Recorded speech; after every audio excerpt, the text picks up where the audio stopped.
สอเป็นวักพักไปเป็นตอนเหมือนเขาเล่นละครมีโฆษณามาคันลำดับลำดาทุกเรือทุกจานวันนี้จะห้ามยังของกินของตังสถาพี่น้องเปิ้นกะพร้อมใจกันดากินดาดานดาปล่อยลูกแก้วเป็นสายเป็นแนวในวันนี้แล้วว่าเจ้าพี่น้องในพร้อมใจกันเพื่อกินอาหารตามด้วยกันรอเจ้าเปิดมากันหลักในวันนี้เรากอดเจ้าแม่เจ้าอะไรบ้านไหลจง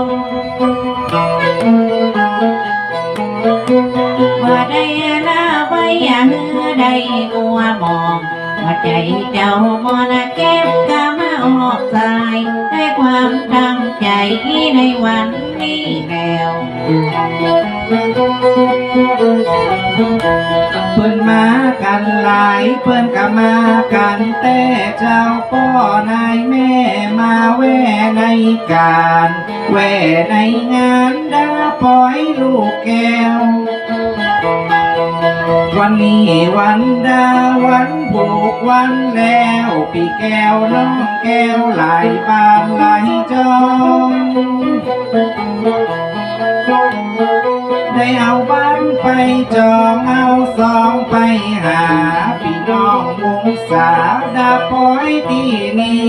วันนี้วันดีบารมีช่วยกันวันดียามดีมีอยู่นี่เสียงกึกนับขันตาเลิก32 ตัววันดอกบัวบานดีบ่เศร้าพระเอกจนจอดเดินจอดต้องเต้าเป็นวันพระเจ้าป่าแป่ป่วยมันวันดียามดีถึงบ่มีอย่างผ่านอาการดางานก้อยยังเจ้าค่ะวันนี้วันดาตกดาเรียบร้อยวันนี้วันดาวันว่าวันทางเจ้าซอยดอกพระนาดาปล่อยเป็นกองมาลามองว่ากองเศร้าพี่น้องอาวงสาวเอานั่นเราเพราะอะไรเขาละบ้านนี้มีงานเพิ่นจะบวชลูกเพิ่นจะเป็นหลานเอาไปให้เป็นการอยู่ในกลางความแก้วเป็นสายลับเป็นแนวโน้เจ้าพี่น้องพระนาคนาคาโกนคิ้วโกนหนวดและจะทรงพานวดจำพรรษาพาว่างานว่าเป็นตู้เจ้า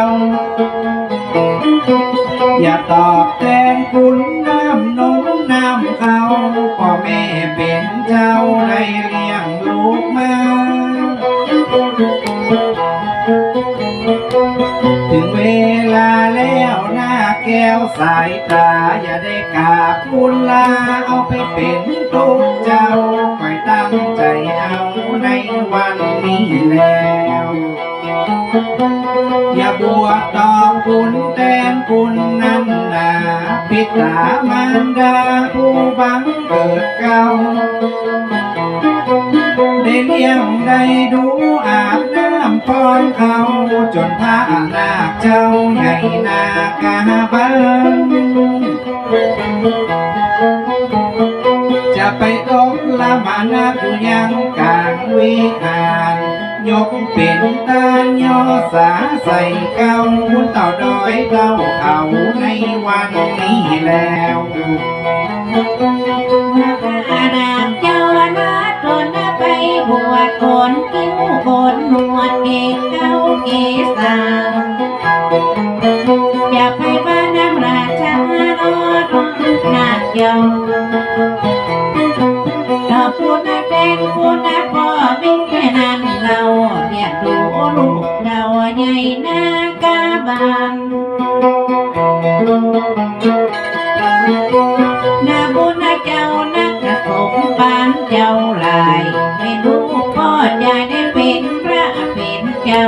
เป็นห้องเป็นเงาของศรัทธาพี่น้อง คุณพ่อสาวเอ็ดนะคุณแม่12อย่าตอบสารหนองน้ำนมน้ำเขาที่ได้เลี้ยงได้ดูแลกานั้นเราป้อนน้ำป้อนเขาจนพ่อใหญ่ขึ้นมาตอบคุณแทนคุณกับเขากับป่าปิตามารดาหวังเกิดเก่าได้ตั้งใจเอาในวันนี้แล้วพ่อแม่ของเจ้าอย่าเปิงป้าอาศัยตึงจะเลื่อมแก้ใส่หน้ากันหน้าแก้วจะบวชเป็นกันในวันนี้แล้วจะใส่ห่องแผ้วเหมือนแก้ว3 ดวงว่าพระอนาคเจ้าแต่ตะกนักลายดังคิดตะก็ไว้ว่าตั้งใจก็มันเกิดจิตนาดานในวันอาคังนี้ เดือนแหมจากดอกเดือนออกเป็นทางเอาเต็นท์มากางเอาเก้าอี้มาตั้งเอาไว้เป็นที่พักเอาไว้เป็นที่ยังพี่น้องชาวบ้านมาหยาดน้ำเวนตังรำดำตั้งสาญลำดำตั้งหมอนสลีที่นอนกัวทานแม่เจ้าวันนี้วันดีในเวลานี้แล้วอันใดก็มีหามาไว้หมดของแห้งของสุสลีพุทธเป็นตาหมอนมุกหน้าหนาหมอนผาหน้าตังมีตึงสลีนอนมีตึงสลีนั่งบ่จุบ่ช้ำเหมือนการคุยใบบอนสถาพี่น้องบ่ได้ละเหือมองหัวใจเจ้ามอนมาปล่อยลูกแก้วจึงบ่วิตขาดแนวในวันนี้แล้วหอกเด็กสาวดอกคอนหอกเอาขันให้จุงแขนลานดอกจงออกบานอย่ามันทำบุญนะจงซอยดอกบานบ่ได้ตกสาลางไปไหนตั้งใดว่าเจ้าว่าพี่น้องกะเศร้าว่ามาลายทั้งเจ้าแลนายให้ลายน้ำข้างนาที่ป้ากันมาในวันนี้แล้วพอเก็บเอาดอกพ่อก็หอบเอาขันก็ปากันยันมาปล่อยลูกแก้วแม่ออกศรัทธาตั้งใจไว้แล้วจะเอาหน้าแก้วยกยืนยอดานจดชื่อหมายน้ำสองนาละวิหารยกยอดานปล่อยดาที่นี่เมื่อสันวันดีในวันนี้แล้วศรัทธาตายกขึ้นตั้งไตตั้งเหนือแม่นโน้นไม่เคียไหลมาเด้อเจ้าพี่น้องสาวว่าไหลมาหลังเต้ากว่าเจ้าแม่เจ้ามากินมาตั้งมานั่งกลางวงได้มาลงกลางทาง มีการมีงานยังสถานที่นี้ใจมากปากดีบ่มีไหนเต้าแล้ว เพิ่นมากันหลายเพิ่นมากันนักกะไกลวัดเหนือวัดก็มาด้วยกันถ้าผู้นักกินกันด้วยกันนอดเยาพี่น้องอาสาวว่าในวันนี้เราดักคนแก่คนเฮารั้วไหลกันมาปล่อยบวชลูกมาปล่อยบวชหลานเอาตัวเป็นนั้นอยู่ในกลางความแก้วเวลามาแผ่วในวันนี้แผ่ว พอหัวเข้าต่อพร้อมก็ทอดเข้าแดงว่าเข้าเหนียวแดงและเข้าดอกปันดากินดาตานหลายอย่างไว้หันบอกตกสาลังไปไหนตามใดเพื่อนใดตั้งจิตแล้วยังตั้งใจตกน้ำจะบ่ไหลตกไฟจะบ่ไหม้ตั้งจิตตั้งใจในวันนี้แล้วเพื่อนมากันหลายเพื่อนก็มากันนักใจวัดเหนือวัดนะเพื่อนมาช่วยเหลือสะบันงาเพื่อหลายจ้องหลายบ้านมาตึงป่อบ้านละมาตึงแม่บ้านป่อซอยดอกบ้านจัดการจัดงานบางคนตั้งถูกบางคนก็แบ่งทางพ่องพุดเต่าห่างพ่องหวังก่อนเศร้าแม่ครอบแม่หัวก็ไหลมาหลังเต่าพ่อบ้านแม่บ้านได้มาช่วยเหลือพระบ้านงาถือนอดตนท่านเจ้าที่ได้ดาพงไว้ในวันนี้เราคนแก่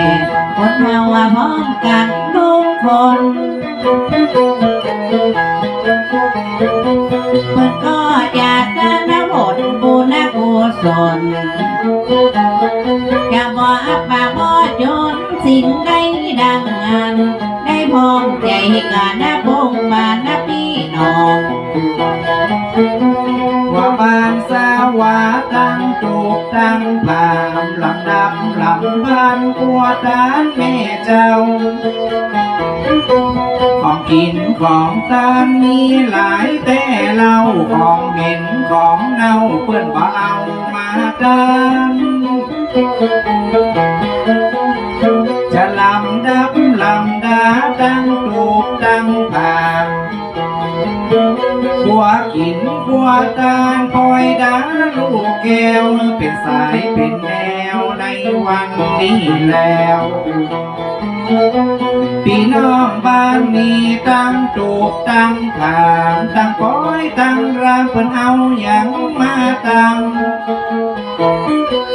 อีกไหนก้อยผมอ้อนไหนเอาก้อยยังจะถามน้องจันที่สอนคนงามมานั่งเป็นวงได้มาร้องกลางพามก็อย่าถามของตางก้อยยังเท่าคาลำดับลำดาในเวลานี้แล้วเพิ่นกันโดยจิตเพิ่นคิดโดยใจเพิ่นจะด่าปล่อยใจเอาจิตใจมาตั้งได้เข้าใจทำมาแก้สอนเบี้ยกันบ่ได้ตกสาดังก้อยสาทายายเพิ่นตั้งโดยจิตเพิ่นคิดโดยใจมีงานไหนก็ไหลไปหันได้พร้อมใจกันในวันครั้งนี้ว่าตั้งใจแล้วยังบ่โหนบ่ถอยเอาอย่าง เป็นปล่อยต่อไปนอเจ้าของกินของการพ่อเจ้าแม่เจ้าไหลหลังเข้าบัวกินบัวกันเพื่อตั้งใจแล้วนี่ยังนักหนาเอาอย่างมาเป็นผัวปล่อยว่าอันบ่ได้โหนได้ถอยในวันนี้แล้ว ใครหานัก